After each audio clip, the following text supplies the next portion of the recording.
We'll hear argument this morning in Case 22-448, Consumer Financial Protection Bureau versus the Community Financial Services Association. General Prelogger.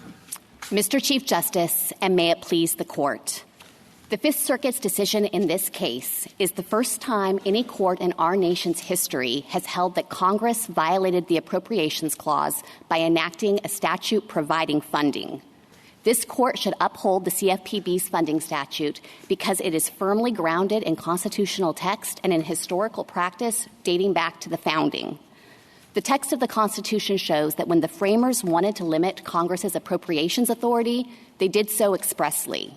And while the framers restricted appropriations for the Army to 2 years, they applied no similar limits on appropriations for any other agency. History confirms that point. Since the founding, Congress has consistently funded agencies through standing appropriations that are not time-limited and that provide significant discretion over how much to spend. The first Congress did exactly this with the very first agency it created, the Customs Service, and the same is true for other founding-era agencies, including the Post Office, the National Mint, the Patent Office, revenue officers, and the National Bank. And Congress has used this kind of appropriation as the default when funding financial regulators, including the Federal Reserve Board, the Office of the Comptroller of the Currency, the Federal Deposit Insurance Corporation, the National Credit Union Administration, the Farm Credit Administration, and the Federal Housing Finance Agency. The CFPB's appropriation fits squarely within this unbroken line of historical practice. In fact, Congress exercised significantly more discretion and control over the Bureau's funding by capping its annual appropriation in an amount that is far lower than many other agencies' budgets. Respondents argue that the combination of features in the CFPB statute violates some previously unrecognized constitutional line. But the Bureau's appropriation is materially identical to the numerous funding statutes I just listed, and respondents concede those statutes are constitutional. This court should reject respondents' attempt to gerrymander a rule to fit the CFPB alone without providing a coherent theory about how to interpret and apply the Appropriations Clause. I welcome the Court's questions. General, other than passing an appropriations law, are there any limits on what Congress can do?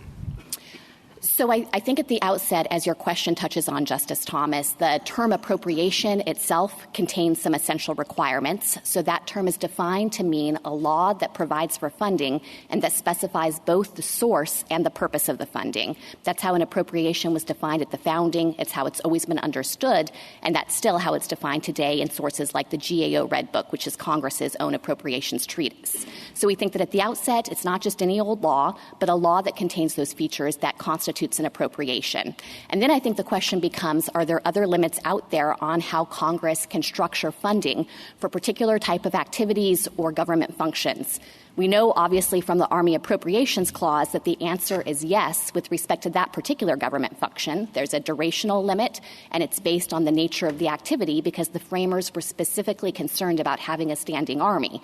But I think the Army Appropriations Clause itself demonstrates that there are not otherwise constraints in the Appropriations Clause that would limit Congress and how it decides to structure the funding.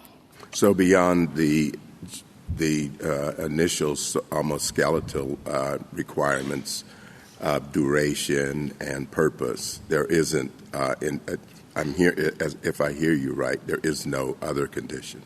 We don't think that the Appropriations Clause places those limits on Congress itself when it enacts a funding statute. But I do want to emphasize that our argument here also relies heavily on history. And so if you have in mind some kind of funding statute or arrangement that's never been done in all of this nation's history, I think the Court could take that into account in a future case. Here, though, we have a specific type of appropriation, a capped lump sum appropriation that's standing for a single agency. And our historical argument is that this is nothing new or unprecedented. All of the agencies I previously listed had similar appropriations. Is there any role in appropriations that appropriations plays in the separation of powers? It seems that, at least when I was in the executive branch, that Congress exercised appropriation to check the executive branch to some extent. If there is, in this case, what would be in the case of CFPB? How would that play out? So I do agree and think that, of course, it's a critical element of the separation of powers that Congress has control over the purse. Yeah. Our argument here is that Congress has exercised that power. This court, of course, is looking at a statute that Congress itself enacted that set up this funding mechanism for the CFPB, which is similar in kind to the way that Congress has funded other financial regulatory agencies. You don't think this kind of eviscerates the kind of exacting control that Congress usually exercises in the appropriations process? I don't. And, to the extent that this question is pressing on the annual appropriations as a kind of counterpart here, I think that the question becomes, does the Constitution limit Congress with respect to the duration of appropriations? Is there some kind of implicit limit in the text that the court could divine that means that Congress, in contrast to other laws, which of course can remain in effect until a future Congress acts, is Congress limited in how long to leave appropriations in effect?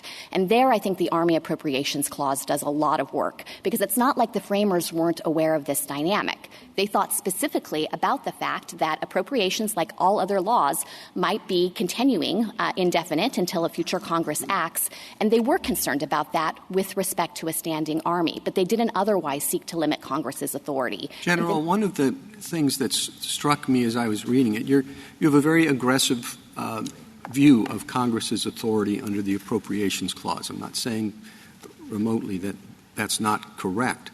But it struck me, you represent the executive branch as well, and it's a very strong power given to Congress. And it struck me that the reason you would want to defend that is because it gives them more power to give away. And there obviously, legend has it, there have been times when the same party controlled both houses of Congress and the White House.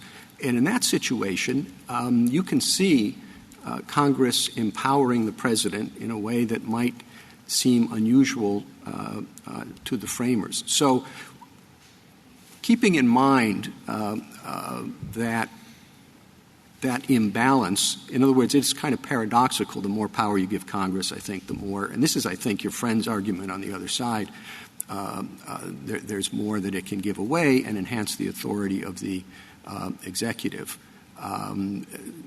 Is that a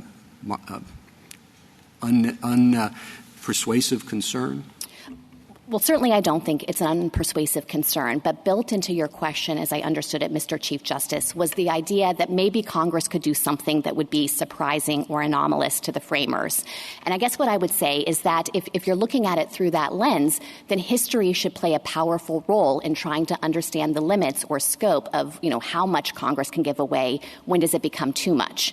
And here, the court doesn't need to articulate any outer limits, because we have a very specific type of appropriation that's actually far more constrained than many that Congress has enacted throughout history, because Congress provided funding for a single agency and actually capped that amount of funding in an amount not to exceed the cap set by Congress. Well, it's pretty unusual to have that agency drawing its being able to request however much it wants, subject to a limit that it really hasn't gotten very close to over the years, from an entity that is also drawing the money from the private sector. I didn't see any particularly compelling historical analogs to that. Well, and to the extent that takes you away from the appropriations power, it significantly enhances the power of the executive. So I disagree that there is anything unprecedented about this funding arrangement when you look at the relevant constitutional value of protecting Congress's prerogatives. And I know that there are a lot of different moving parts and pieces to the arguments respondents have made, but as I understand it, they are attacking four features of the funding statute. The fact that it's a standing appropriation, so it remains in place and is not time limited, that it gives the director of the CFPB some discretion to act within the statutory cap in requesting the funding. Third, that the CFPB has enforcement and regulatory functions. And fourth, as your question touched on, that the CFPB's funding comes from a source that's not, in their words, constrained by market forces. But we have numerous examples of agencies that have all four of those relevant characteristics. I dispute at the outset that we don't actually think the functions or the market forces constraints are relevant, but even taking the argument on its own terms, I can give you founding era examples. The Customs Service and the revenue officers were funded with that kind of mechanism. They had standing appropriations for the Customs Customs Service, it was uncapped. These were powerful regulatory entities. The Customs Service could board ships and seize vessels and inspect records and conduct searches and levy penalties and collect fines. And there was no way to avoid that kind of regulation. So the market constraint theory that the users could just opt out or regulated parties could decide not to fund the operations doesn't apply to those agencies. And it's still the case with many of the financial regulators today. The ones I would put on that list are the Federal Reserve Board, the FDIC, the NCUA, the Farm Credit Administration, and the FHFA. General, I'm sorry to interrupt. I just want to understand, following up on the Chief Justice's question, what role the upper limit plays on your theory of the case. Is that an essential feature to the constitutionality of this provision, or could Congress pass the same law with no upper limit, allowing the executive branch to determine however much it wished to take? So we don't think that Congress would have to provide a statutory specified amount, but they would, of course, have to specify the purpose of the funding. Okay. And but just on the amount, your theory doesn't turn on there being an upper limit. Our theory doesn't turn on it because of the wealth of historical evidence. Take $1 trillion if he wished to do so. No, because I think that Congress itself has specified that the director is limited to the amount that's reasonably necessary to carry out federal consumer financial law. If the president determined it was reasonably necessary to take $1 trillion, that would satisfy your concern, and on the Appropriations Clause itself has no upper limit constraint. I think that would violate the statute, and the same theoretical possibility exists with all of the other financial regulators I've been discussing. Okay. But if you disagree, Justice Gorsuch, of course here we have nothing like that. I'm just trying to understand your theory. That's all I'm trying to do. Yeah, so our theory is rooted in history. Congress has appropriated in this way without a cap for time immemorial from 1789 on. And how about on the lower end of the scale? What if the president decided zero was the appropriate sum? I'm not going to take any money. I don't like the CFPB. I don't think it's reasonably necessary to take another dollar. Could the president do that? So I think that would violate the statute as well. At that point, no, I'm talking CFPB. about the Appropriations Clause. So I think that, Congress itself has specified the purpose. And so I think that if the president or the CFPB director didn't comply with the statute, that would be a violation. And I would expect Congress to step in and change the funding mechanism. But all of these theoretical possibilities exist with respect to countless other appropriations. All of the other financial regulators, for example, likewise. I understand the practical realities, and I appreciate them. And I understand the statutory arguments. I'm just trying to understand the Appropriations Clause theory. Is there anything that would prohibit the president in the Appropriations Clause from deciding whether to take $0, and we've already established he could take $1 trillion? I don't think the Appropriations Clause would be a check there, although, of course, Congress could then exercise its authority and its power over the purse to change the discretion that's provided to require the president or the director of the agency to take a particular amount. General, can I ask you a question about the Treasury? So the professors of constitutional law and history say, listen, the Appropriations Clause doesn't even apply here at all because these funds aren't being drawn from the Treasury. Do you agree with that argument? It's not the argument that you made. We are not making that argument. We accept that the Appropriations Clause applies here. The reason for that is we understand the term in the Constitution to refer to the public treasury as a general matter, not specifically to the Treasury Department. Of course, at the time of the founding ratification, the Treasury Department hadn't even been created. And that's also how this court has described the scope of the Appropriations Clause in cases like OPM versus Richmond, where it referred to public monies generally. And, of course, the contrary approach would expose a gaping loophole in Congress's authority here, because it would mean the executive, if it has funds that aren't held in the general treasury, could spend even without Congress appropriating it or providing that authority in the first place. Are the monies in the CFPB's budget appropriated monies? So for constitutional purposes, yes, because Congress established this funding statute and it specified both the source and the funding. So within the meaning of the Constitution, this counts as an appropriation. That's how OPM and the executive branch and GAO and Congress understand the source of the funding here. What do we make of the provision in the Dodd-Frank Act which says that the Bureau fund, quote, shall not be construed to be government funds or appropriated monies? So that was Congress trying to control for the interaction between this funding mechanism and other background rules that apply to appropriations that go through the annual appropriation process. There are rules out there about things like procurement and whether you can use appropriated monies in that sense for litigation expenses. The miscellaneous receipt statute requires agencies to deposit their revenues in the general treasury. And some of these background rules would actually interfere with the funding that Congress intended for this agency. So I think it was just trying to control for the interaction there. So and other wrong. agencies have the same provision. That statement is incorrect in the Dodd-Frank Act itself. It's incorrect. These are appropriated monies. Well, I don't think that statutory provision was taking a stance on the constitutional question of whether this fits the definition of an appropriation within the meaning of the Constitution. And as I'd mentioned, Congress has used this formulation for other agencies as well, like the OCC and the FCA. And I think, again, it's all intended to just allow Congress to control for the interaction of various statutory provisions in this context. Does it use it for the post office and for the Mint and for other agencies of that nature? So, Justice Sotomayor, I'm not familiar with whether this particular language appears in the statutes governing the post office. You know, the post office, of course, was originally created and funded in 1792, and so it's not clear that some of these other background rules existed. But certainly we can point to examples today, including the OCC and the FCA, which have this same language, and I think it's meant to ensure, again, that there's no disruption with the funding operating in the way that Congress intended. Could I go back to Justice Thomas's question? There appears to be, I'm sorry, a bit congested. There appears to be wound up in this question of the appropriations bill, the separation of powers, and non-delegation. Now, I know the court below said non-delegation was forfeited. I'm not quite sure I understand, and maybe you could explain it to me, how separation of power is different from non-delegation. So if one was forfeited, why wasn't the other? But do you see those two other provisions, separation of power and non-delegation, as having a place in other constitutional provisions besides the Appropriations Clause? And if it has no place here, why not?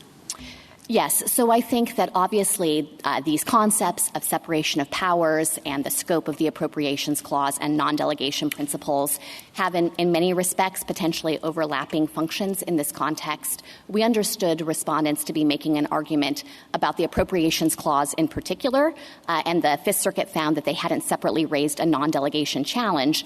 You know, I guess what I would say is that to the extent the court is thinking about this from the perspective of general separation of powers principles, the things that the court generally consults in understanding these structural provisions of the Constitution are first the text and second the history. Those indicators of intent here are overwhelmingly on our side. And then if the court is thinking about it from delegation principles, I think there, too, you would have to look at history. And as Justice Scalia emphasized in his concurring opinion in Clinton versus City of New York, if you look across the course of history from 1789 on, it has been in the appropriations context marked by very broad delegations of authority to the executive branch to spend within the bounds set by Congress. And the very first appropriations laws were structured like this one in the sense of providing that the executive could spend up to a cap that was set by Congress itself. So I think that, you know, the cleanest way to think about the arguments respondents are presenting is under the Appropriations Clause. But I recognize that as the court is thinking more broadly about these issues, the other doctrines could come into play. General, could I take you back to the line of questioning that you and Justice Gorsuch were talking about? In your reply brief on page 18, you discuss a standing appropriation of up to $1 quadrillion for the president to fund as he deems fit the entire federal government besides the Army. So just on this question of where your outer limits are and what theory we might use to say there are some limits, what do you want to say about that sort of statute? Would that be a constitutional violation? If so, why so, and why is that different from this? Yes. So that statute, as we understand it, would be completely unprecedented. It would effectively take the whole of Congress's appropriations authority and transfer it to the executive branch. Congress has never done that for the past 230 plus years, and it's hard for me to imagine Congress ever would do that. But I think if the court were confronted with that issue in a future case, it could well recognize limits, and the limits would come from history.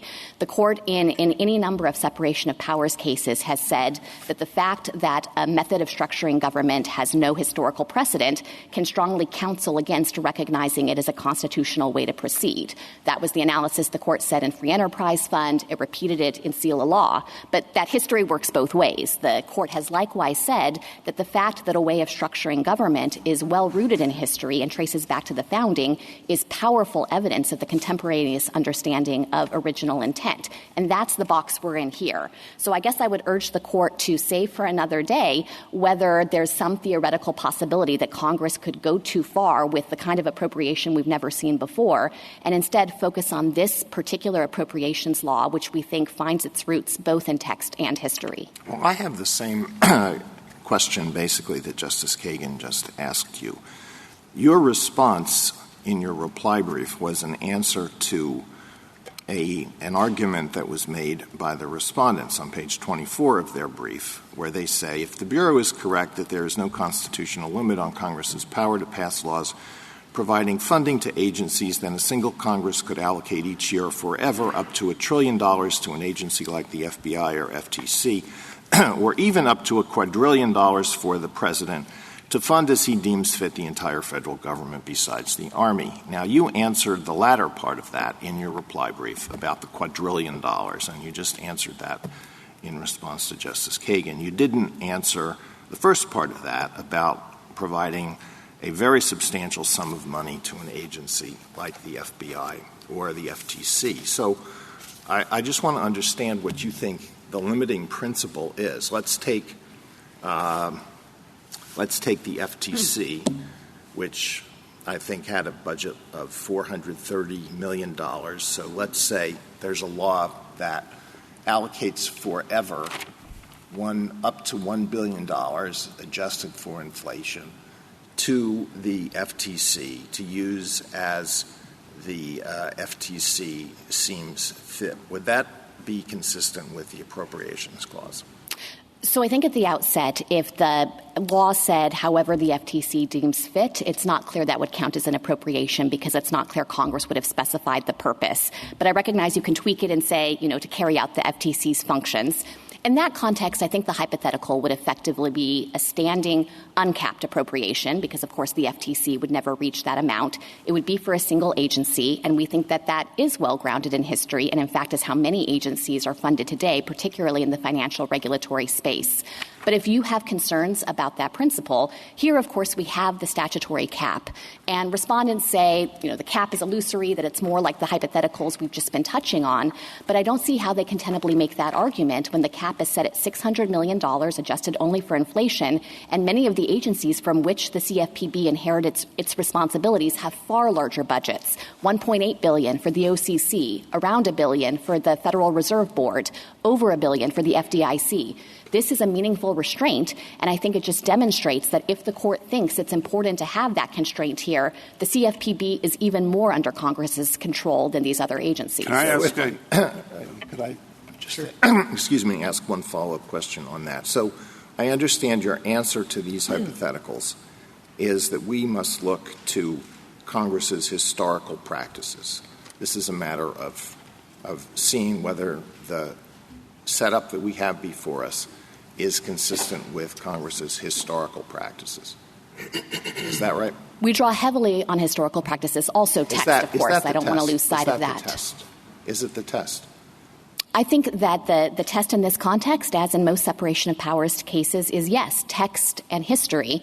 And here again, we have a specific constitutional provision speaking to duration, speaking to particular types of functions, showing that the framers were concerned about funding the Army with a standing appropriation, but didn't have that same concern or effort to restrict Congress's authority with respect to other functions.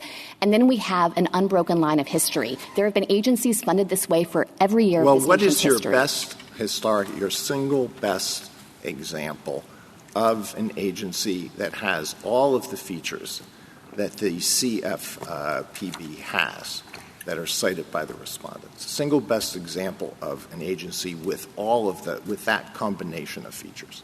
I think our best example historically is the Customs Service. The first Congress created the Customs Service in 1789. It gave the Customs Service a standing, uncapped source of funding from the revenues that the Customs Service collected through things including coercive law enforcement activity, things like levying fines, also from import duties, which could not be avoided if you wanted to engage in trade with the new nation.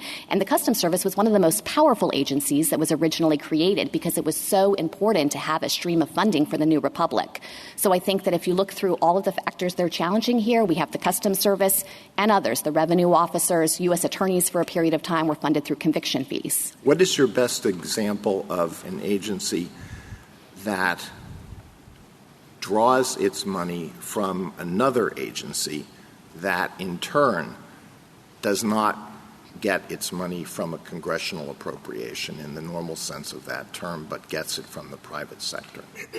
So I can't give you another example of a source that's precisely like that one, but I would dispute the premise that that could possibly be constitutionally relevant. This is a case about Congress's own prerogatives over the purse, its authority. And if Congress has given away too much of its authority by not providing for a durational limit or not providing for too much discretion to the agency, then I don't see how it could possibly fix the problem that other fee-funded agencies directly collected their money from the entities they regulate. So I take it your answer is that you do not — that is not consistent with any historical practice, but you think that to the extent it is unprecedented in a way that is not relevant for present purposes. Is that your answer? Yes, primarily. I think it'd be unprecedented in the way that you could say this is the only agency that has the acronym CFPB. That's obviously true also, but it doesn't track the constitutional value. But I also just want to make the factual point that I don't understand them to be saying it's significant that it's structured this way in the abstract. They say what it means is that there's not a check on the overall amount of funding the CFPB could get, and there is a check on those other agencies. And that's wrong as a descriptive matter. There is no similar check on the Federal Reserve Board, the FDIC, the NCUA, the FCA, or the FHFA. All of the entities they regulate cannot exit their regulatory sphere just because they disagree with regulation. So this isn't a tenable distinction on the facts. Justice Thomas, anything further? Mr. Alito? Just a couple more questions, possibly. I think you may have answered this indirectly, but I just want to be clear. Do you think that the reference to appropriations in the Constitution is equivalent to public money? Do you think appropriated funds are the same thing as, quote-unquote, public money? So I think that funds that Congress has given to an agency do qualify as public money, yes. What if what if Congress set up an agency with substantial power but provided no method for that agency to obtain money other than private donations? Would that be consistent with the Appropriations Clause? I think that likely would be consistent. That obviously speaks to the question of source, and I think that Congress has chosen different sources over time, but I don't think there's anything in the text of the Constitution that limits Congress's ability to try to determine the ways it wants to structure those kinds of funding mechanisms. So suppose Congress said there are a lot of outside entities that have a great interest in the work of the SEC, so we don't think we need to appropriate any money for the SEC. The SEC can simply rely on private donations and build up its own endowment, so to speak. Would that be constitutional? I think that it likely would qualify as constitutional. Of course, if that created some kind of regulatory capture, I would expect that Congress would act to fix that. But, there are examples throughout our history of scholarship funds, for example, that are administered by the federal government, originally funded by an endowment, and those, I think, qualify as appropriations.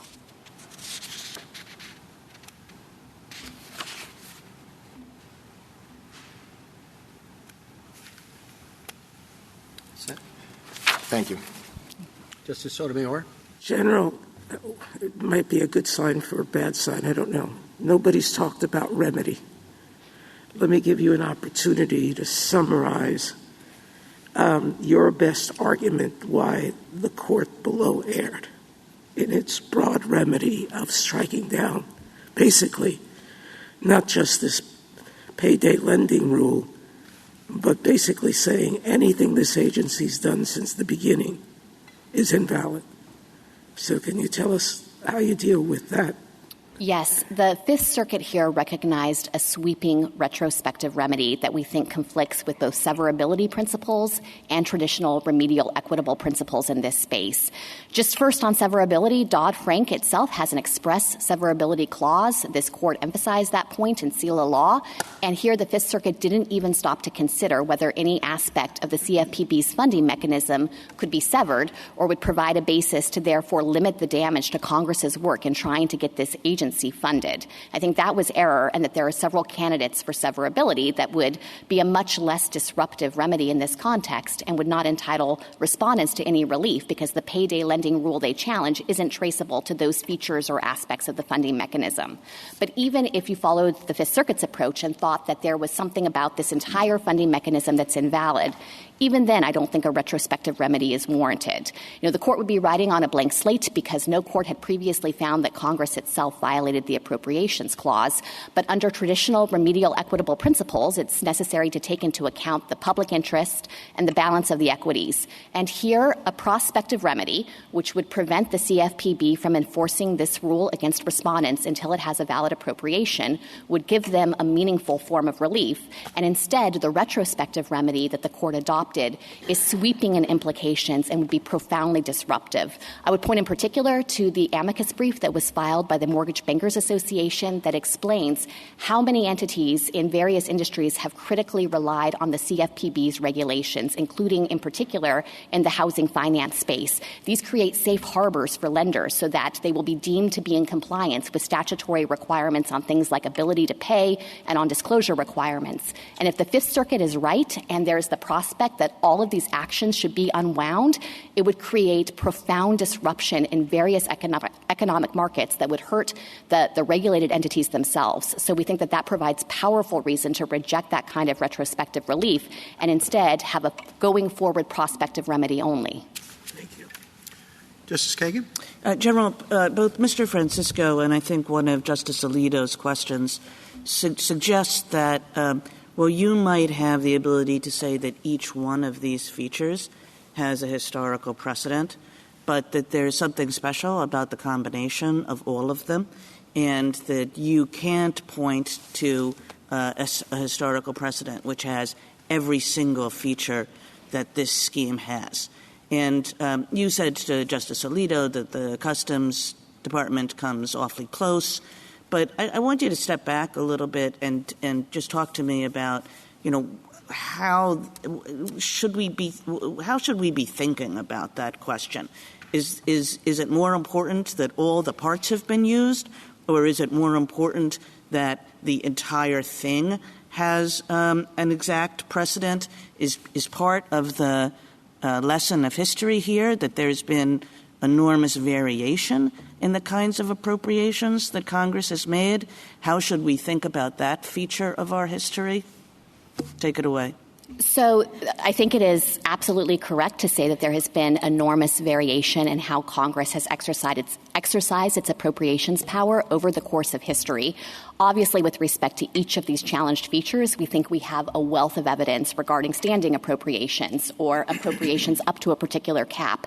But I don't want to lose sight of the fact that if the court were to approach this issue looking at the combination of features, this is not novel.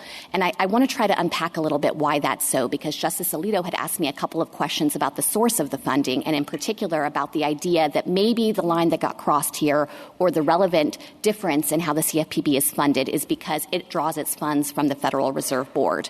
And I think the reason why that doesn't work and why it shows that this is not unprecedented is that the whole theory behind that premise is that that's a constraint on other agencies. Market forces will limit the overall pot of funding the other agencies have. But that's not accurate as a descriptive matter with respect to things like the Federal Reserve Board itself, which regulates and assesses money on the Federal Reserve banks required to stay in the system. They can't leave.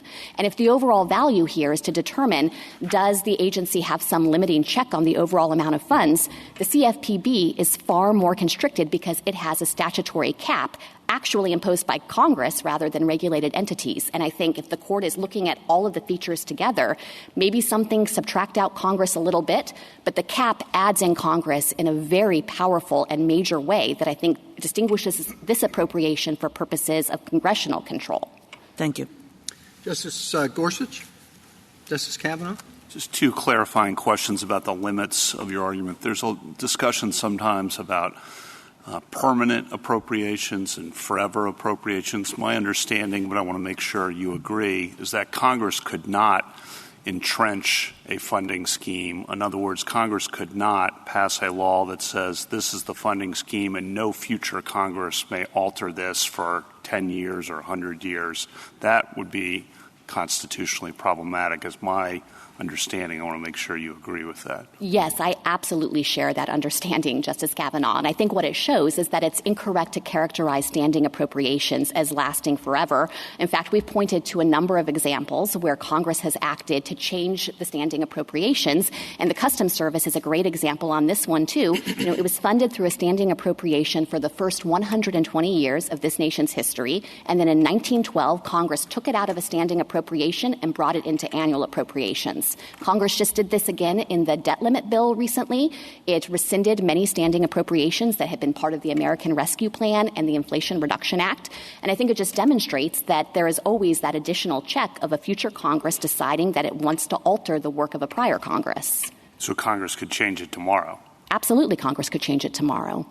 And then if the statute here gave the Federal Reserve more than ministerial control, that the amount was in the control of the Federal Reserve to range from zero to the cap for what the CFPB would receive. Would that change anything? I don't think that would change the relevant constitutional analysis. You might think of that as functioning a little bit like an agency overseeing a sub-agency and making modifications to its budget. In either example, Congress still retains a direct line in deciding how much funding should go to that sub-agency, and if it wants to change anything, there's no kind of double layer of insulation. But even if the court thought that maybe having that kind of more than ministerial process would create some kind of novel constitutional question, of course here it's important to emphasize that the Federal Reserve Board just has this ministerial role and it doesn't exercise any supervision. Thank you. Justice Barrett? Justice Jackson? Good morning, General. So I'm concerned that there might be burden shifting happening in the way in which we're thinking about this, and so maybe you can help me just to keep the right burdens in the right place. Some of the questions that have been asked this morning are seem to be requiring you to establish whether or not Congress can do certain things.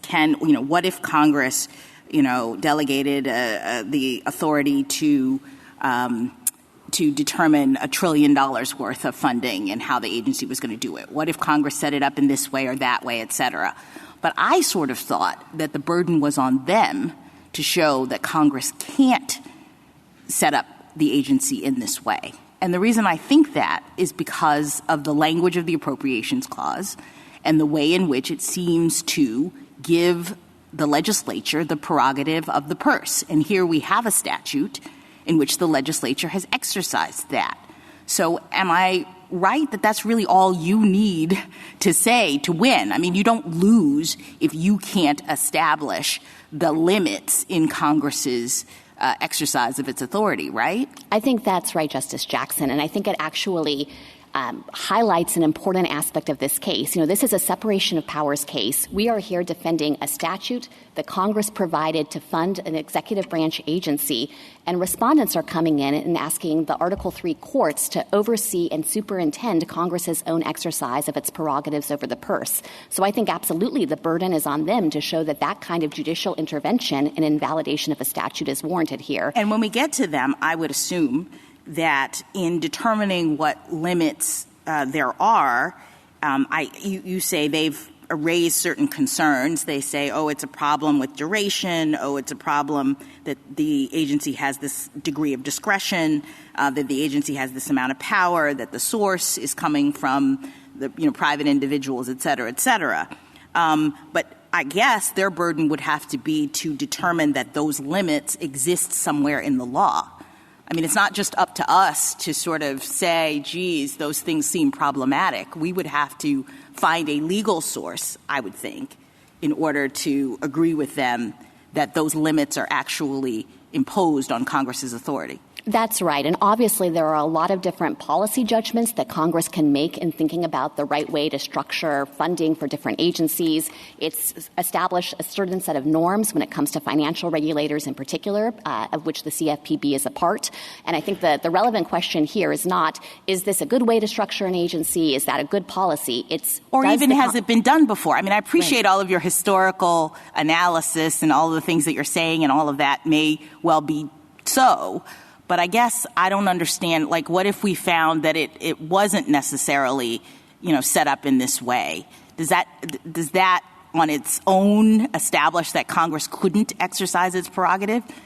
I don't think it necessarily would, and especially it wouldn't if one of the points of novelty was something that had nothing to do with aggravating any potential separation of powers issue. And this relates back to what I was saying to Justice Alito, that maybe you can come up with distinctions, but they're not materially relevant to the question before the court.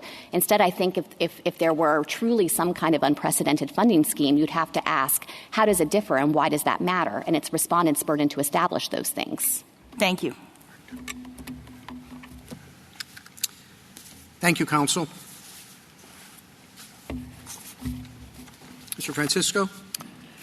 Mr. Chief Justice, and may it please the Court. This case is about checks and balances. One of Congress's most important checks on executive power is its power of the purse. That's why Alexander Hamilton said that the unification of sword and purse was the very definition of tyranny. This case reflects precisely that feared unification. The government agrees that Congress couldn't just authorize the executive branch to spend whatever it wants. But that's effectively what Congress did here, where it authorized the CFPB to spend whatever it deems reasonably necessary in perpetuity, subject only to a cap so high it's almost never relevant, all for the very purpose of making this the most independent agency in American history. If it can do that, then it can authorize the president to spend whatever he deems reasonably necessary, as long as he doesn't exceed $10 trillion. And that would work a sea change in the separation of powers. The government makes two basic arguments in response. First, it argues that that hypothetical would be unprecedented. But the CFPB is also unprecedented. Congress has never authorized an agency to pick its own perpetual appropriation. And if it can do that for the CFPB, it can do it for every other agency, too. Second, the government points to founding-era fee-for-services agencies like the Post Office and their modern analogs. But none of those can demand whatever they want. Instead, they're limited to what they can collect from the people that they serve and regulate. That's why Congress rejected that model for the CFPB. They thought it made the agency too politically accountable. And if you jump the shark from those to this, then you have blessed a regime in which Congress can authorize the executive branch to spend whatever it wants to fund the entire government. In short, the court should hold the line where it stands. Otherwise, it will have countenanced the very unification of sword and purse that the Constitution was designed to prevent. I'm happy to answer Your Honor's questions. Mr. Francisco, I think it would be helpful. This is an Appropriations Clause case. And you seem to suggest that there's a spillover into separation of powers issues, non-delegation issues, without telling us precisely how we run into that problem and what the constitutional problem is. So we need a finer point. I get your point that this is different, that it's unique, that it's odd, that they've never gone this far. But that's not having gone this far is not a constitutional problem. It may be a problem with analogs, but it doesn't prove your case. And I think we just need you to give us a finer point than we've had. Sure. At a bare minimum, the Appropriations Clause requires Congress to determine how much the government should be spending. That's the core element of an appropriation. That's why I think everybody agrees that Congress can't simply say to the president, spend whatever you want.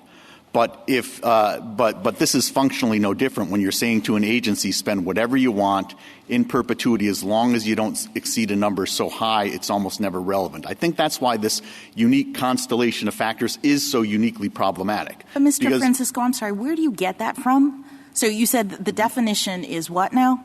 I think the core element of an appropriation is that Congress has to, at a minimum, determine the amount that the government should be spending. A fixed amount? It can't do it by a cap. It has to be a fixed amount. Yes, Your Honor. I think it has to set the amount that it should be spending. It can leave some play in the joints, as it did in the founding era, sums not exceeding statutes. Remember, those were annual appropriations. Okay, so where do you get that from? Your Honor, I get it from, I think, the text of the Appropriations Clause. I think that's the core element of an appropriation. But I also do think I'm sorry, the word appropriation, like what in the text of the Appropriations Clause makes it so that the requirement is that the government can only or the government has to fix the amount? Three things, Your Honor. Yes. The first is I think that it is inherent in what an appropriation is. It's got to be the authorization to spend an amount of money.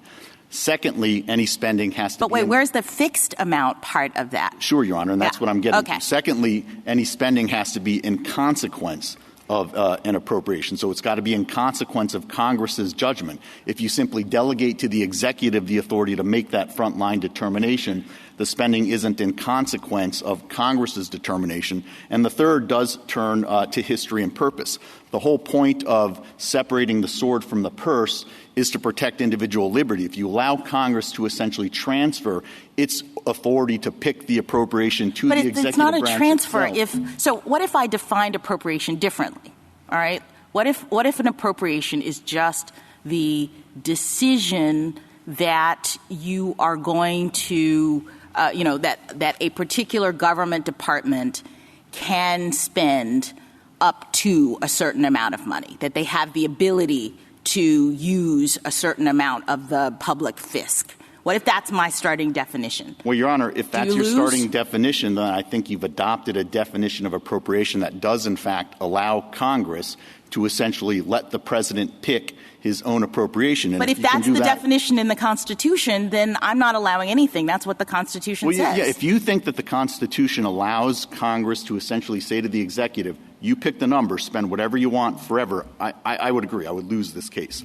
I happen to think... If I could understand you, because your argument in the briefs, as I understood it, did have a lot of moving parts, and now this is a much clearer view of what the Appropriations Clause demands.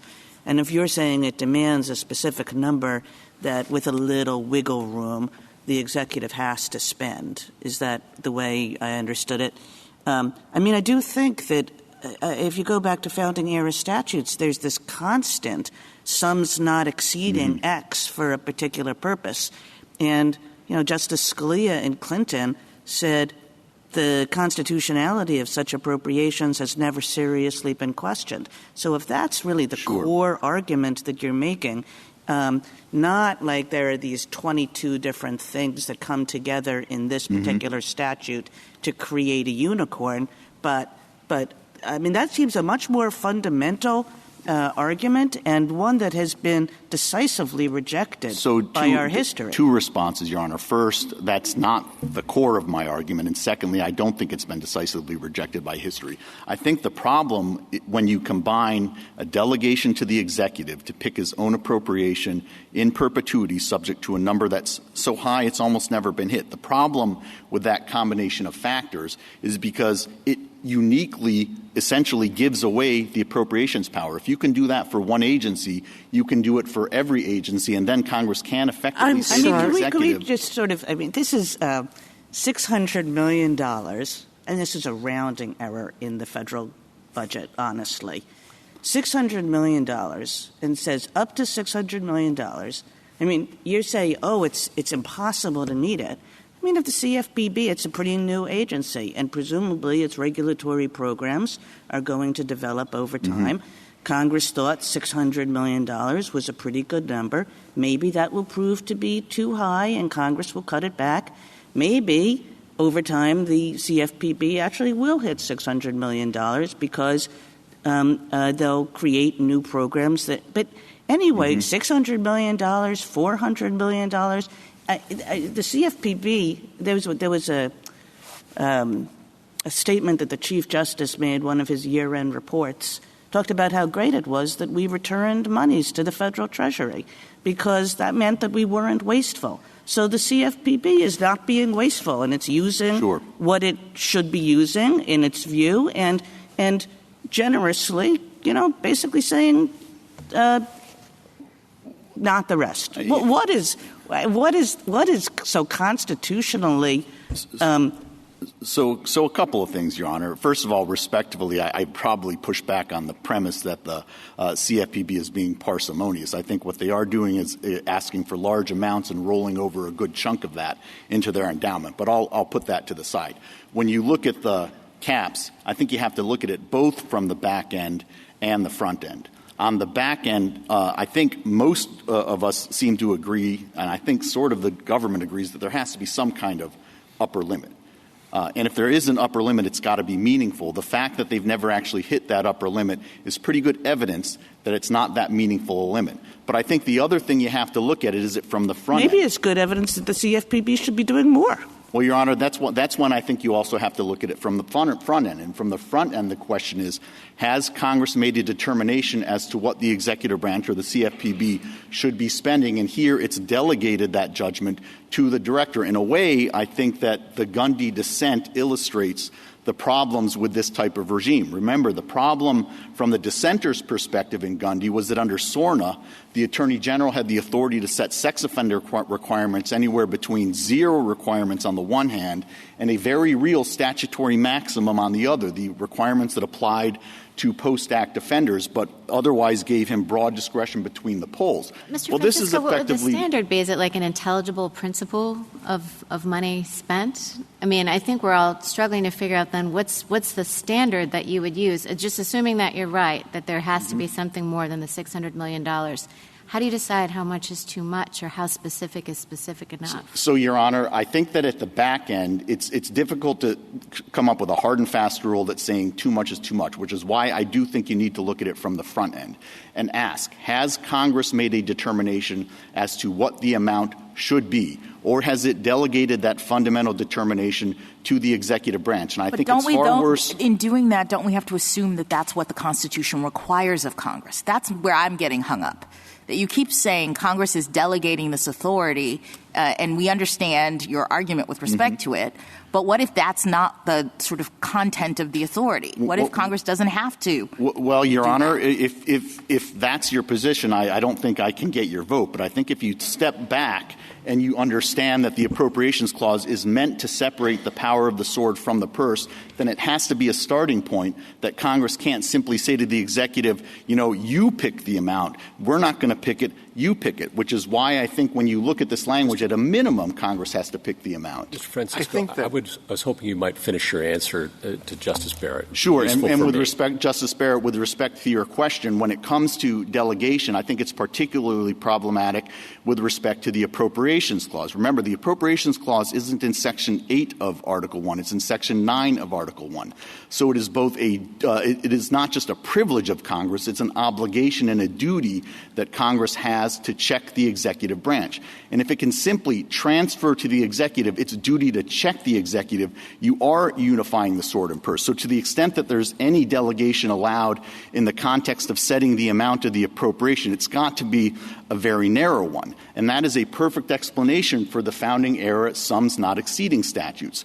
Those were statutes where Congress, in an annual appropriation, fixed the amount that it thought that the government should be spending based on Hamilton's detailed estimates, often down to the penny. They just simply recognized a margin of error. And if Congress got it wrong in one year, it could fix it in the next year. That is, again, why I think that this unique constellation of factors is so uniquely problematic. But you concede that standing appropriations aren't per se unconstitutional.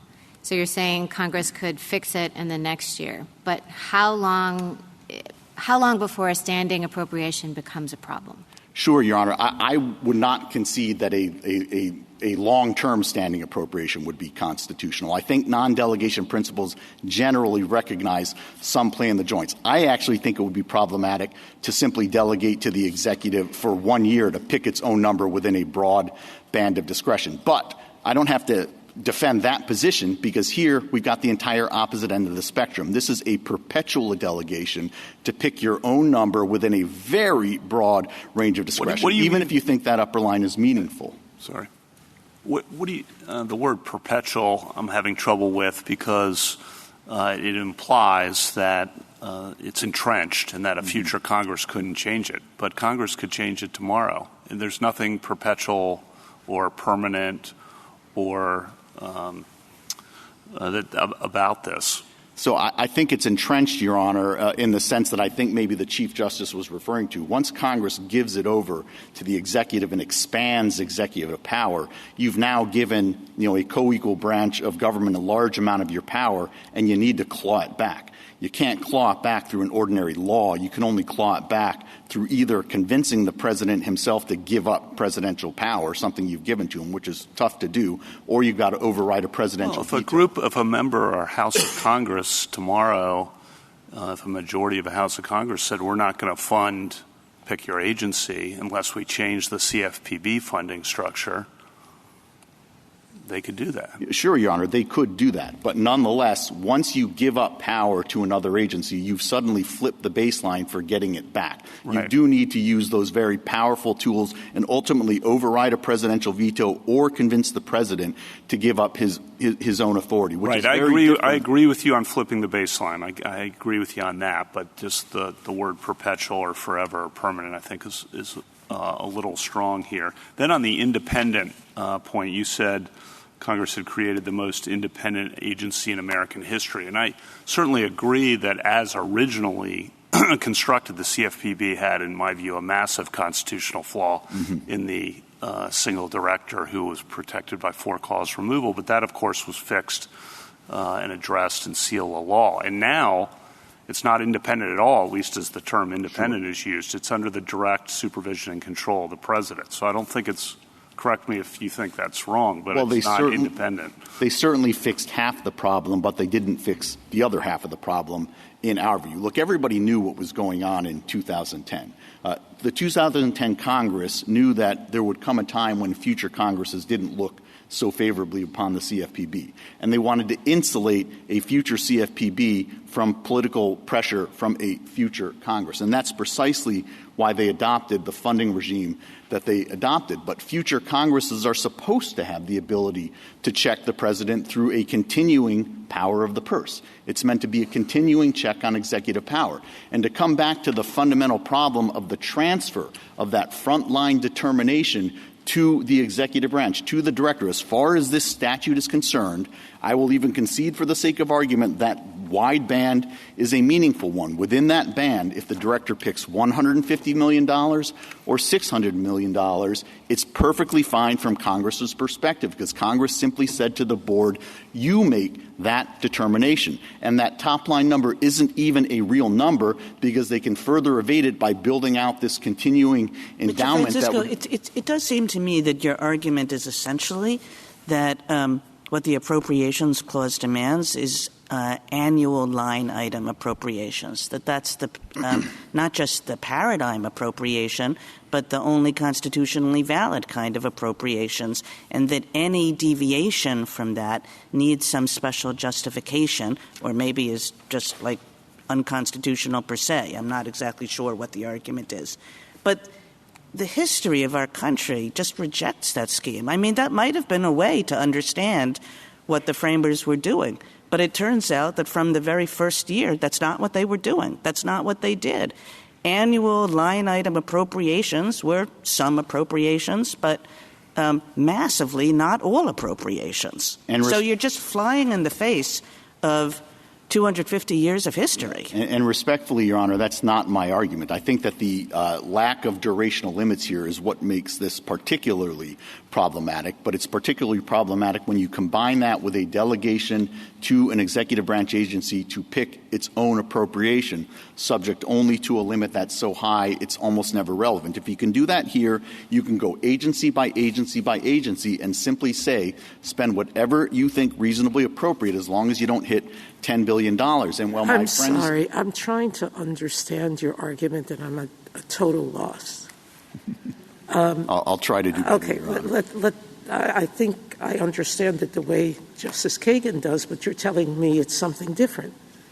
From the very beginning, Congress gave sometimes a lump sum and said to an agency, you can spend this amount, but didn't do a line by line on what or how much, and the agency would decide how much of that sum it needed. Over 60% of the appropriations, I think it may be 63, something like that, are of standing appropriations. They're not given every year. And some of them are fixed and some of them are not. Some are, whatever you need to run your agency, including from the very beginning in 1789, the Customs Service. So I don't understand what you're saying. So Your Honor, respectfully, unless you're saying standing appropriations are wrong, tell me why they're wrong. If they're not wrong, tell me when they're right. Tell me how much detail they have to go into. And why is a cap different than a standing appropriation for a certain amount? Since we can't force anybody to spend as much money as you give, and routinely lots of agencies return money, including this one, the court. So either I don't know what you want. So the first thing, Your Honor, is I would like to address the Customs Service, because my understanding of it is not the same as my friend's understanding of it. As I understood the Customs Service at the time of the founding, it was actually funded through fees that it collected as part of the collection of customs, and Congress set those formulas. Congress determined what fees they could collect or what formula they could use to collect those fees, and in addition, it was supervised by the Department of the Treasury, which was itself subject to annual appropriation. So I don't think it was a standing appropriation. Now, it was a standing appropriation between 1849 and 1912. There was a $1.5 million standing appropriation, but two things about that. It was still subject to the supervision of the Secretary of the Treasury, and that turned out not to be enough. They had to generally go back for regular appropriations. Now, that's at least how I understand the history of the Customs Service. In terms of what the standard is, I think our frontline rule is at a minimum Congress has to determine the amount. And the reason I'm focusing on the factors that I'm focusing on is because when you bring those factors together, you have really exploded any limitation at all. And I think it's enough to say that when you delegate to the executive the authority to pick its own number subject only to a cap that's so high it's rarely relevant, and if not perpetually, at least for a long period of time, you have uniquely brought together a set of factors that does allow Congress to essentially transfer its appropriations power to the executive branch for an indefinite period of time, and you just have to multiply that across the agencies to see why that's so dangerous. It seems that, on your view, the Federal Reserve would also be unconstitutional. Why or why not? No, Your Honor, for a couple of reasons. I think the main one is that, as this Court has suggested in Seal of Law, and as I think then Judge Kavanaugh suggested on the D.C. Circuit, the Federal Reserve is pretty much sui generis. I think it reflects the fact that at the time of the founding, the core functions of the Fed, controlling the money supply through open market transactions, weren't really considered governmental functions at all. That's why. So there's also a governmental function component of your test? Honor, I mean, because you state a test and then a agency that clearly fails under that test, you say, oh, no, I don't mean that. No, because for the Fed, remember, the first and second national banks were organized as private banks. To this day, the presidents of the private regional reserve banks sit on the Federal Open Markets Committee. And it's also why I think that if this Court were ever to take the step of overturning Humphrey's executor, it likely wouldn't impact the for-cause removal restrictions on the board itself. And I think it does reflect that historical tradition in the Fed of it not really exercising exercising governmental power. Yeah, it's just too important and whatever. I mean, the FDIC, the OCC, they also fail your test. No, the FDIC and the OCC, I think, are well within the tradition of agencies that are limited to what they can collect from the people that they serve and regulate. But I think my more important point, Your Honor, is if you think you're now adding a new thing to your No, test. I'm not, Your Honor. What I'm saying is that if you think that those serve as the model for the CFPB, then it really is Katie bar the door. As my friend explained, those agencies don't even have a statutory cap. So if you think that that's what justifies the CFPB, then you truly could go agency by agency and simply say, spend whatever you want, full stop, period. We'll come back to you when we think we can override. Mr. Francisco, until the very end of the Solicitor General's argument, I thought I understood the limiting principle that she was advocating and the limiting principle that you were advocating. And at least at a fairly high level of generality, I thought there was agreement on what the limiting principle was. And that was a comparison of the setup that is before us with historical practice. And I don't think there's anything unusual about asking counsel in cases that come before us for the limiting principle of the argument that they're making. That's a basic question that we ask. I don't think it's a question of burden shifting. In any event, at the end of the Solicitor General's argument, she seemed to be embracing a much broader argument that I think was posed by Justice Jackson's questions, and that is whether the Appropriations Clause is satisfied so long as Congress adopts any law that says that you agency, you get money in this way.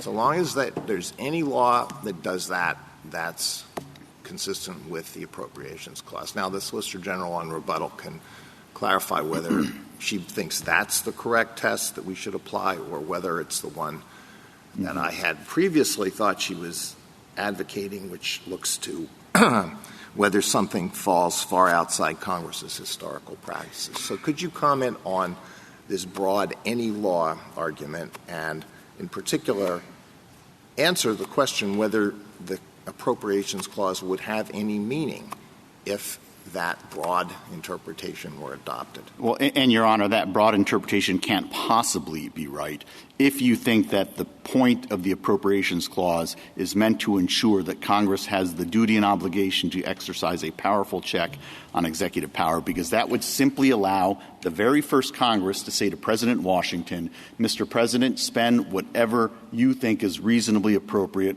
We'll come back sometime if we think you've got it totally wrong and we can override your veto. So I think that cannot possibly be the test. And the Constitution says no money shall be drawn from the Treasury, but in consequence of appropriations made by law. How money would be drawn from the Treasury without a law is something that baffles me. I think that's exactly right, Your Honor. Mr. Francisco, in Cincinnati Soap, I had understood the point of the Appropriations Clause to prevent the executive and other circumstances from exercising the authority to take money without consent of the legislature. I had understood the work of the clause not to be to direct the legislature as to how to exercise its own prerogative of the purse, but instead to ensure, to support the separation of powers concept by ensuring that the prerogative is lodged with the legislature and not with the executive or someone else. Am I wrong about that? Your Honor, respectfully, I think you are. I think it is both Congress's prerogative but also its obligation to check the power of the executive branch. That, after all, was the whole reason. No, but is there something about the Appropriations Clause that specifically directs Congress with respect to its own exercise of the appropriations power? Well, Your Honor, I don't think there's anything specifically in the word appropriation that necessarily answers it either way, which is why I think you do have to take a step back. But don't you have to have that in order to say that Congress is violating the Appropriations Clause by the way in which it exercised it here? I thought your answer would have to be that the appropriations language in the Constitution carries with it the limitations that you say have to be applied in the situation. Not in that it has to be fixed, that it has to be, whatever, right. The other aspects that you say are troubling would have to be derived from that constitutional provision, right? Not in terms of how this court traditionally interprets these provisions when it comes to separation of powers. Look, as some members of the court have pointed out, there's no removal clause in the Constitution. So where do we get them from? If they're not in the Constitution, where do we get – I don't understand. We can't just suddenly decide that things are troubling without some kind of legal reference point. Well, Your Honor, I think when it comes to separation of powers, it's inferred from the text and structure of the Constitution construed in light of its overriding purpose. But, Mr. Francisco, the removal clause comes from the removal cases focus on the vesting clause in Article 2. So there is a textual hook. Well, and here, Your Honor, there is a textual hook as well in the Appropriations Clause, which again is set forth in Section 9 of Article 1, which actually sets forth limitations and obligations upon Congress. Except the limit's not there. I guess that's what I'm struggling with, and I take it some of the other questions are, too. You have the unitary executive theory, right? And you would say, well, if all executive power has to be in the president, then his ability to fire someone, his ability to remove someone can't be hindered. But here, you were just saying to Justice Jackson that there's nothing in the Appropriations Clause itself or in the word appropriations that imposes the limits that you're talking about. No, what I'm saying is that the word appropriation is you can interpret it in different ways. At its core, what the Appropriations Clause does, Congress has to make an appropriation. It's got to determine what the government should be spending. It's got to determine the amount that it should be spending. And it's got a non-delegation component baked into it because you cannot simply transfer that core legislative function to the executive branch. And that's why I think that even if you put the issue of a cap aside, even if you think that this is a meaningful band of discretion, it's an extraordinarily wide band of discretion that excuses. What if you said, 4 years, $400 million a year? Would that be a problem? If it were $400 million a year, I think that would be fine. If it said to the $600 million was if it said to the what I'm getting at is if Congress is fixing the right amount, the amount should be $400 million or the amount should be $600 million. That would be a much more difficult case for me. But when Congress is doing what it did here, it's saying to the director, you pick the amount that you think is reasonably necessary. It could be zero. It could be $750 million. It's taking that core element of an appropriation, determining the amount that the government should be spending, and it's saying, we, Congress, are not going to exercise that judgment. We're kicking that over to you, the executive branch, to exercise that judgment. And that is what's so problematic and is what is so also historically unprecedented if we're going to use precedent as the test. The only counterexamples tend to be these self-funding agencies, the Post Office, the Patent Office, their modern-day analogs. Well, they don't get to pick their amount because they're different in a meaningful sense. They're limited to what they can collect from the people they regulate and serve. And there's a historical tradition for those types of agencies. But that history tells us a couple of other things, too. It's never been extended beyond that group of agencies. That model was rejected for the CFPB. That was actually the model that President Obama proposed for the CFPB. But Congress rejected it because it wanted to make this agency even more independent. And finally, if you do think that's the model, there really is no limit because those agencies don't even have a cap. So Congress could just say to every agency, spend whatever you think reasonably appropriate. You make the frontline judgment within this very broad range of discretion in something maybe not quite perpetual but close to it. Thank you, counsel. Justice Thomas? Mr. Francisco, just briefly, I'd like you to complete this sentence. Funding of the CFPB violates the Appropriations Clause because Congress has not determined the amount that this agency should be spending. Instead, it has delegated to the director the authority to pick his own appropriation, subject only to an upper limit that's so high it's rarely meaningful. Justice Alito?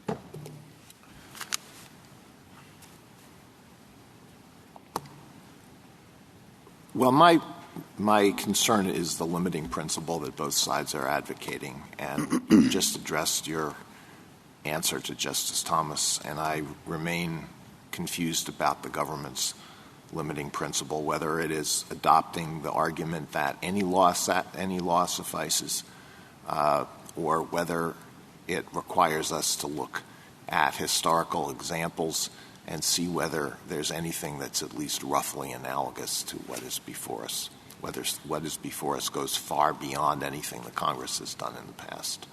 I won't ask a question of the Solicitor General in rebuttal, but maybe she'll answer that question at that time. Justice Sotomayor. I don't know how to take your answer because it's so open-ended. I don't know how much is too much. Are you going to say if it's not close to 30%, 40%, 50% of expenditures, 90%, are we going to have to apply this to every agency that returns money or underspends every year? I don't know. But can I get to remedy for a moment? Sure. All right. Tell me why basically saying every rule passed by this agency has to be struck down. Well, that's certainly not what we're saying, Your Honor. That's what the Fifth Circuit said. We have challenged one rule. We've asked for that one rule to be set aside. But I want to tell me how the logic wouldn't apply to everything the agency has done, to every rule, and how do we avoid the market disruption that the SG and the amici point to? Yeah, Your Honor, in a way, I don't think that this argument really stands on its own terms, because if we're right, then this does have to go back to Congress for a valid appropriation. And when Congress adopts a valid appropriation, it can ratify whatever rules and regulations it wants to ratify. And if it doesn't ratify them, it pays the political price for that choice, too. So tell me which parts of the law or which part of this structure you would strike down. The funding provisions, the provision that... So should they say if they said something, every year, whatever you spend on salaries, office space, your legal functioning, your experts, whatever else, the Federal Reserve Board has to pay just that amount. Is that okay for you? Your Honor, have we moved off of remedy back on the merits? No, we're still on remedy. Is that still because if we sever that and no, Your Honor, say they can only ask for what they've spent? No, Your Honor, because it's not severable. You'd essentially have to – the only way to get to, some alternative answer through severability is essentially pull out a white piece of paper and start on your own. There's no provision that you can simply excise out. Some of my colleagues have accused us of rewriting laws when we do that. I'm not one of them, so follow my approach, which is, I think, for me, the appropriate one, do the least harm, which is if we got something unconstitutional, we don't throw away the baby with the bathwater. We try to figure out what the bathwater is. Mm-hmm. So tell me what the bathwater is. To me, and how do we limit the effect of what we're doing? To me, Your Honor, there is no bathwater here.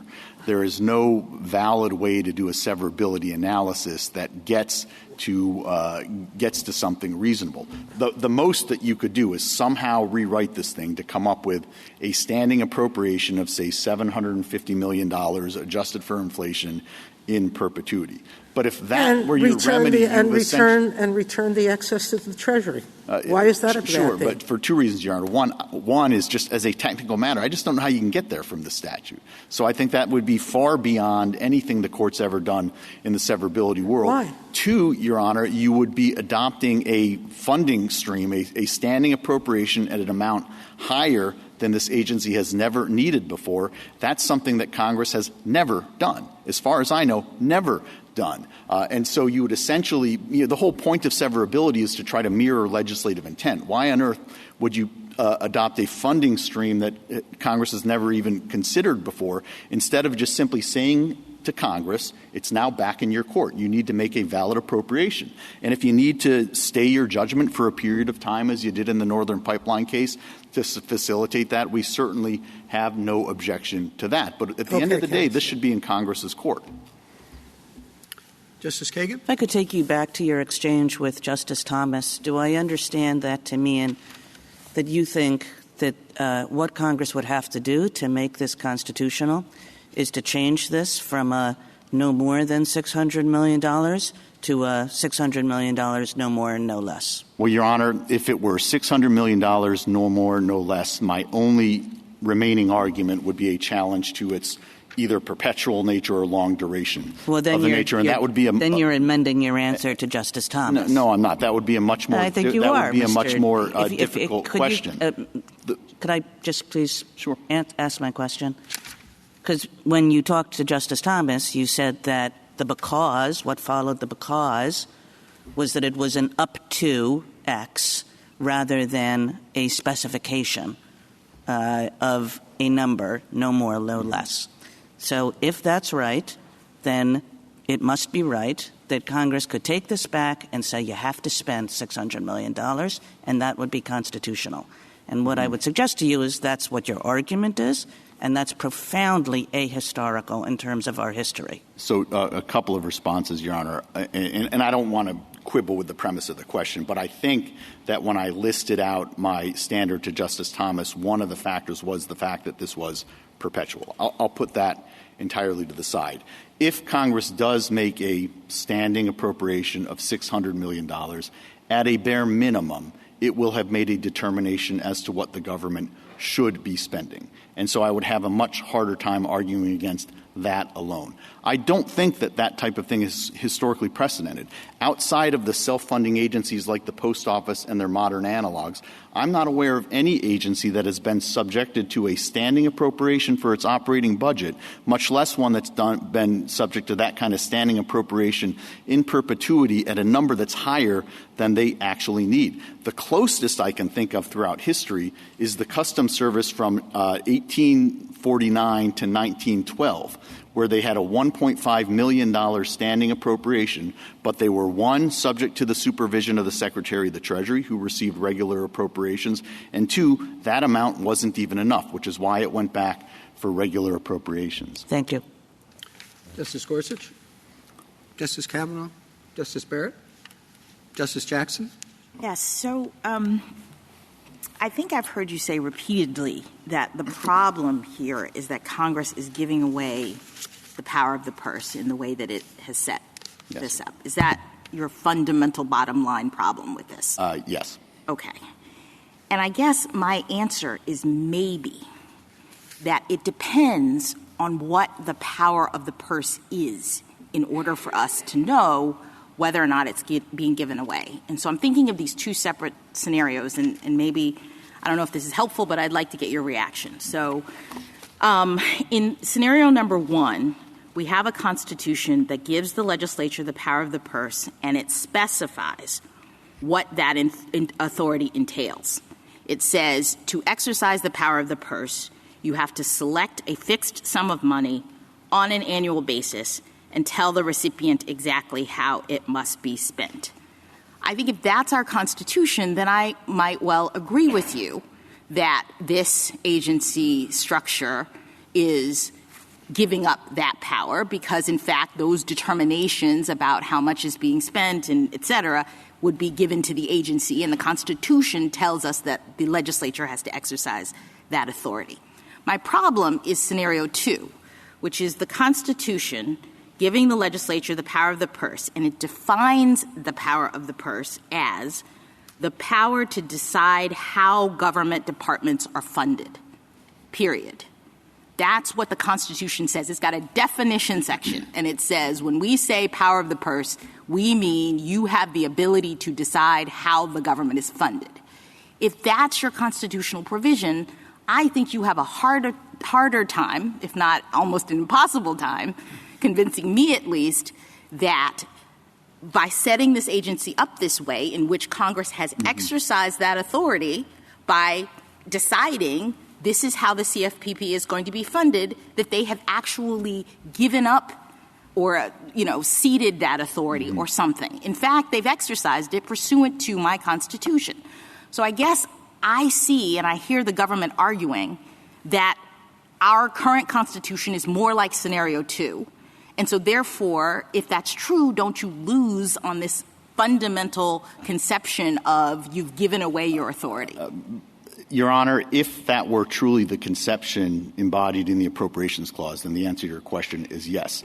But if that is truly the conception, then there really are no limits on the appropriations power. Congress But wait, why is that a problem? If that's the conception, that's what Scenario 2 says. Sure, Your Honor. That the founders said we are trying to give to the legislature the authority to make the determination of how the government is funded, period. And that's my point, Your Honor. If your conception is that Congress can say to the President, Mr. President, you spend what you think is reasonably appropriate, full stop, period. If you think that's what it means, then I lose. No, but I'm asking you is help me to understand why that's not what it means. That's your burden, right? That's what the words seem to say. There's nothing in this Constitution that's like Scenario 1, like the Army Clause, where Congress, where the framers have specifically restricted the exercise of authority that they're giving to Congress. So what I need to find out from you is why we are not in Scenario 2, given the language of this, the history of the way in which the Appropriations Clause has been handled. Why isn't this just up to Congress? And if they decide they want to set it up in this way without limit, so be it. Because, Your Honor, I think that would be completely inconsistent with the entire purpose of separating the sword and purse, which Hamilton said, if you were to combine the two, would furnish one body with all the means of tyranny, which Madison said was the most complete and effectual weapon. But can I ask you, why is that necessarily the case? Congress could, as Justice Kavanaugh keeps saying, take it back. Congress is getting reports in this situation about what's happening. So if Congress says for the foreseeable future, what we would like to have happen is for this agency to get this amount of money and spend it on these general purposes, period.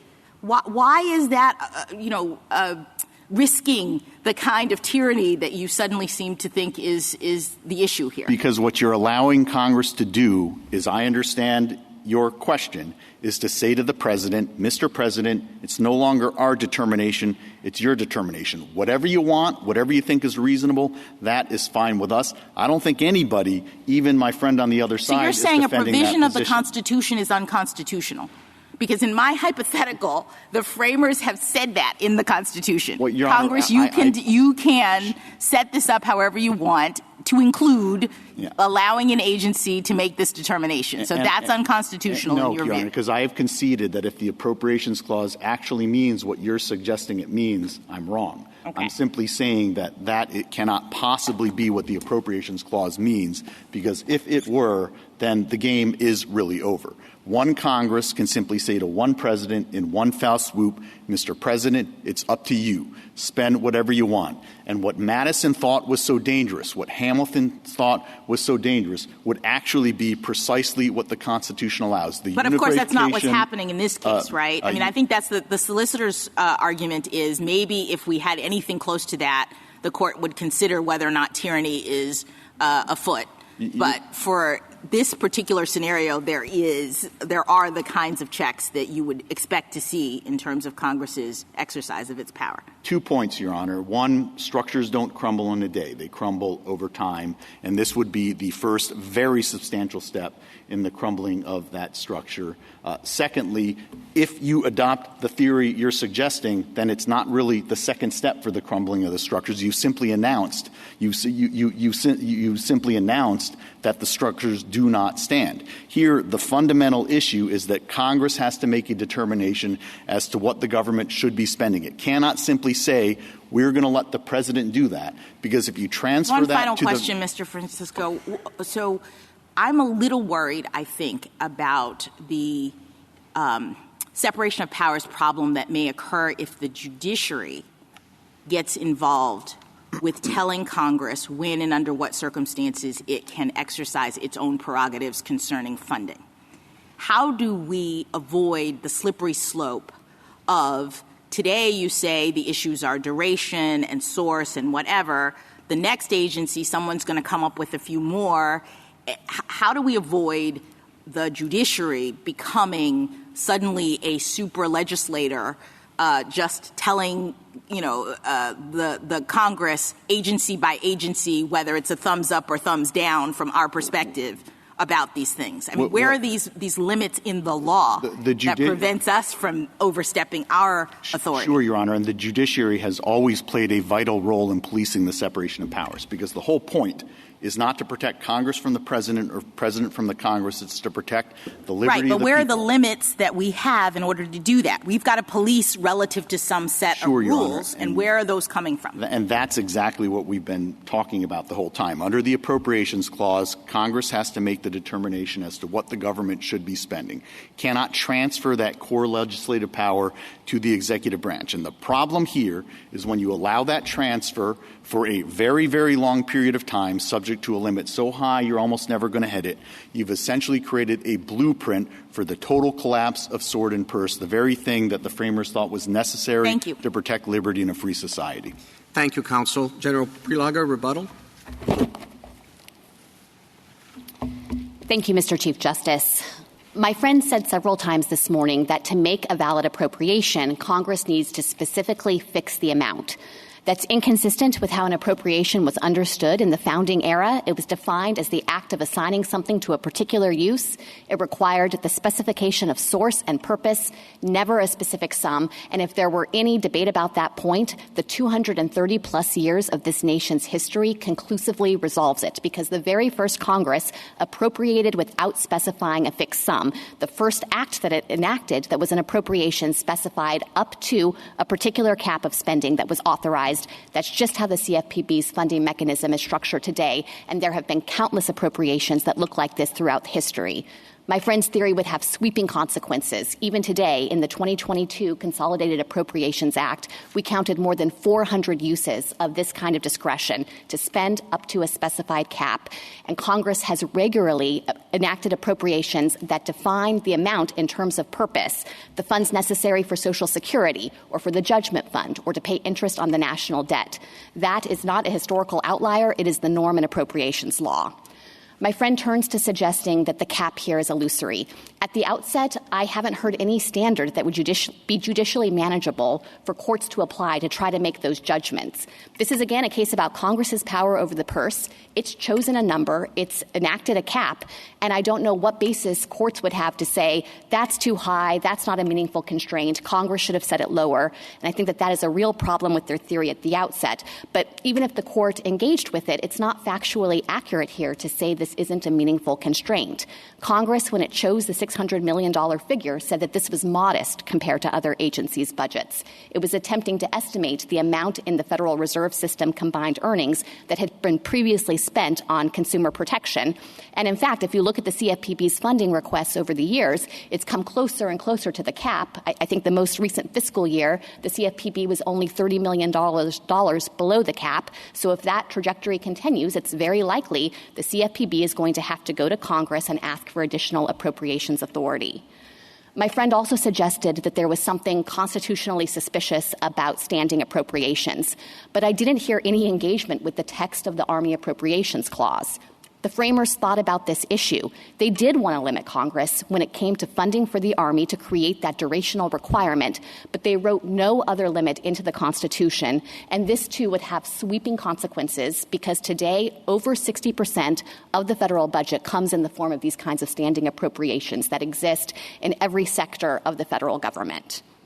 And then at some point, I think my friend had suggested that it's all of these features combined that add up to a constitutional problem here. And Justice Alito, I want to engage with your question about the limits. Our theory in this case is based on text and history. So I acknowledge that if there were, in fact, a funding statute that didn't look anything like what we've had in all of history, and if the differences that you could ascertain are relevant to a potential separation of powers violation, that would count against us, and it would mean that maybe the court could determine that at some outer recess of the separation of powers, a line was crossed.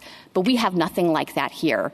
We have an appropriation that in all material respects looks like countless others that have existed for time immemorial since 1789 on.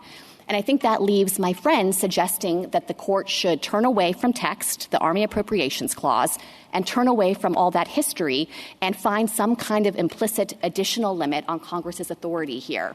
But my friend hasn't offered a principle the court could apply to draw those limits. With respect to whether the funding is too much, how is a court supposed to figure it out? With respect to duration, my friend says that some appropriations can last longer than 2 years, and I think he has to make that concession because of the Army Appropriations Clause. But then how long is too long, and how is a court supposed to determine what functions don't count? He suggested that you can distinguish some of the other financial regulators, like the Federal Reserve Board, based on the particular functions that it carries out. But that's not a point of distinction either. The Federal Reserve Board regulates. It enforces. The other financial regulators do the same, and I would point the court to 12 U.S.C. Section 1818 to demonstrate that these functions are not different, nor is there any principled line here that the court could apply to try to ascertain and weigh the relative difference of function between different agencies, as the court observed in Collins versus Yellen most recently. And I think what all of this adds up to is that my friend is proposing that the court go down the road of, for the first time ever, interpreting the Appropriations Clause to contain some kind of inherent, implicit limit on Congress that has never previously before been recognized and that is completely detached from history. We'd ask the court to reject that approach. Thank you, General. Mr. Francisco, the case is submitted.